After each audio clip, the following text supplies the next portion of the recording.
আল্লাহ রাব্বুল আলামিন বলেন, বান্দা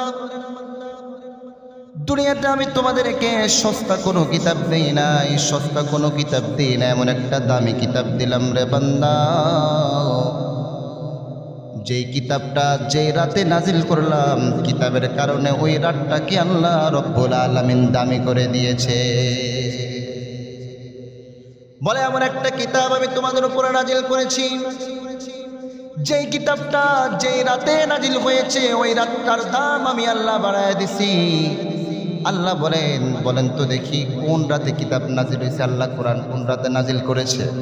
ইন্না আনজালনাহু ফি লাইলাতিল কদর ওয়া মা আদরাকা মা লাইলাতুল কদর লাইলাতুল কদরি খায়রুম মিন আলফি শাহর। আল্লাহ বলে, বান্দা তোমাদেরকে এমন একটা কিতাব দিলাম, আমার রাসূলের উপর এমন একটা কিতাব নাজিল করেছি, ওই কিতাব যেই রাতটা নাজিল হয়েছে ওই রাতটাও আমি আল্লাহ রব্বুল আলামিন দামি করে দিয়েছি। সুবহানাল্লাহ। শুধু তাই নয়, আল্লাহ বলে, বান্দা আমি তোমাদেরকে এমন একটা কিতাব দিলাম, ওই কিতাবটা আমি আল্লাহ রব্বুল আলামিন যেই মাসে নাজিল করেছি, যেই মাসে নাজিল করলাম, বলেন তো দেখি কোরআন যেই মাসে নাজিল হয়েছে ওই মাসটার নাম কি? রমাদান, পবিত্র রমাদানুল মুবারক। আল্লাহ বলে, বান্দা আমি এমন একটা কিতাব তোমাদেরকে দিলাম, ওই কিতাবটা যেই মাসে নাজিল হয়েছে ওই মাসটাও আমি আল্লাহ রব্বুল আলামিন দামি করে দিলাম। ওই মাসটার কত দাম? ওই মাসটার কত দাম? বলছে হাদিসে আছে, যে ব্যক্তি ওই মাসে একটা নেক আমল করবে, এক ওয়াক্ত নামাজ পড়বে, এক রাকাত নামাজ পড়বে, আল্লাহ রব্বুল আলামিন একটা নেক আমল করার কারণে তাকে 70টা নেক আমলের সওয়াব দিবেন। শুধু তাই নয়, কেউ যদি এক ওয়াক্ত নামাজ পড়ে আল্লাহ রব্বুল আলামিন তাকে 70 ওয়াক্ত নামাজ পড়ার সওয়াব তার আমলনামায় দিয়ে দিবে। সুবহানাল্লাহ। কিসের বদৌলতে এই মাসের দাম হয়েছে? পবিত্র কোরআনুল কারীম। সেই কোরআন যদি আমরা বুকে ধারণ করতে পারি, কোরআনকে যদি ভালোবাসতে পারি, কোরআনকে যদি আমাদের জীবনের সবচেয়ে গুরুত্বপূর্ণ এবং ইম্পর্টেন্ট সাবজেক্ট হিসেবে আমরা যদি কোরআন অনুযায়ী চলতে হবে, তাহলে আমাদের জীবনটাও সুন্দর করে দিবেন কে? আল্লাহ। আল্লাহ রাব্বুল আলামিন পবিত্র কালামে পাকের মধ্যে বলেন, বান্দা তোমাদেরকে কোনো সস্তা কিতাব আমি আল্লাহ দেই নাই, এমন একটা কিতাব আমি আল্লাহ তোমাদেরকে দিয়েছি, যেই কিতাবটার কত দাম, যেই কিতাবটা কতটা অথেন্টিক, কতটা খাঁটি, কতটা ভুলহীন, কতটা বিশুদ্ধ। আল্লাহ কোরআনের শুরুতেই স্পষ্ট ভাষায় বলে দিয়েছেন, বান্দারে আমি একটা কিতাব তোমাদেরকে দিয়ে দিলাম, যেই কিতাবের মধ্যে কোনো ভুল নাই, সন্দেহ নাই, সন্দেহের অবকাশ পর্যন্ত নাই। এটা কোনো সাধারণ কিতাব নয়, এটা অনেক দামি কিতাব। আল্লাহ ঘোষণা দিয়ে দিচ্ছেন, আল্লাহ চ্যালেঞ্জ দিয়ে দিচ্ছেন, তোমরা যদি পারো কোরআনের মতো করে একটা সূরা অথবা একটা আয়াত নাযিল করে দেখাও। আল্লাহ বলেন, আমি ইয়াকুলুনা ইফতারাহু কুল ফাতু বিসূরাতিন মিসলিহি ওয়াদউ মান ইসতাতা'তুম মিন দুনিল্লাহি ইন কুনতুম সাদিকিন। তোমাদের যদি এতই অবিশ্বাস হয় তাহলে তোমরা একটা ছোট্ট একটা সূরার মতো করে একটা সূরা বানায়া দেখাও। বলেন তো দেখি, কোরআন নাজিল হয়েছে 1450 বছর, আজ পর্যন্ত একটা সূরা অথবা একটা আয়াত নাজিল করে দেখাইতে পারে না। ফ্রান্সের একজন বিজ্ঞানী ডক্টর মরিস বুকাইনি, সৌদি আরবের একটা কনফারেন্সে দাওয়াত দেওয়া হয়, সৌদি আরবের একটা কনফারেন্সে তিনি আসেন।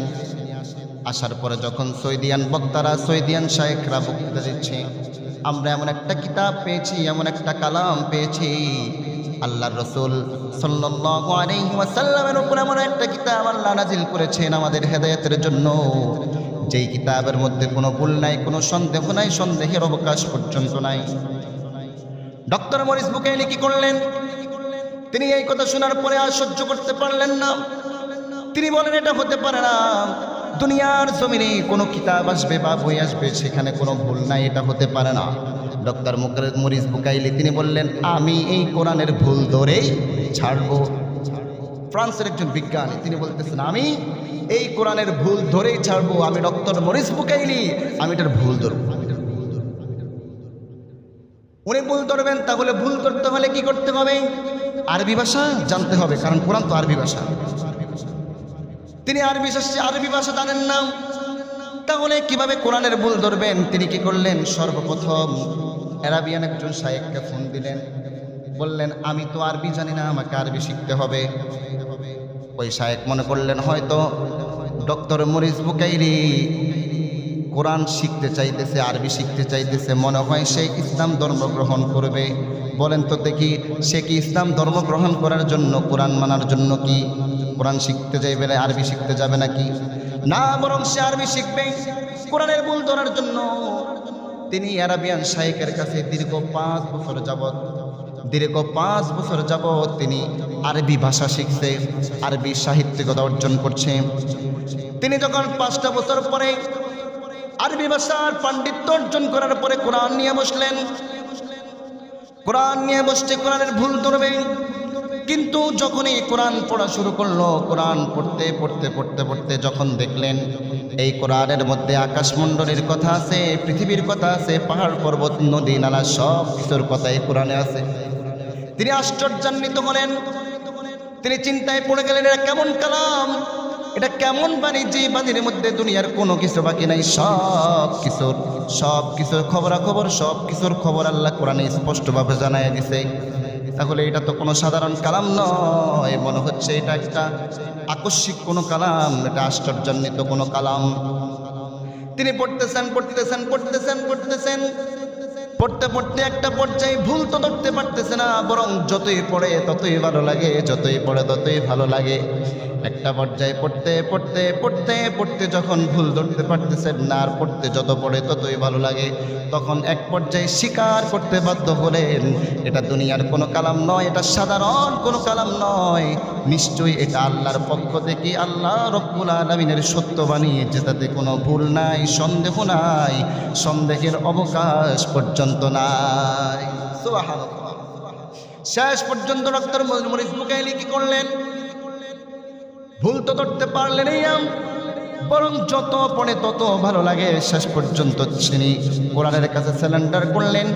কোরআনের কাছে সারেন্ডার করে তিনি কালিমা পড়লেন, লা ইলাহা ইল্লাল্লাহু মুহাম্মাদুর রাসূলুল্লাহ সাল্লাল্লাহু আলাইহি ওয়াসাল্লাম। এবং তিনি ইসলাম ধর্ম গ্রহণ করার পরে তিনার নাম লিখেছিলেন সুলাইমান। কি লিখেছিলেন? সুলাইমান। প্রথম নাম ছিল ডক্টর মরিস বুকাইলি। শেষ পর্যন্ত ইসলাম নিয়ে ঘাটাঘাটি করতে গিয়ে, ইসলামের ভুল ধরতে গিয়ে, কোরআনের ভুল ধরতে গিয়ে, বরং কোরআনের ভুল ধরতে পারেই নাই, ভুল না ধরে শেষ পর্যন্ত আল্লাহর কোরআনের কাছে সারেন্ডার করে নিজে মুসলমান হয়ে নিজের নাম রেখে দিলেন সুলাইমান। সুবহানাল্লাহ।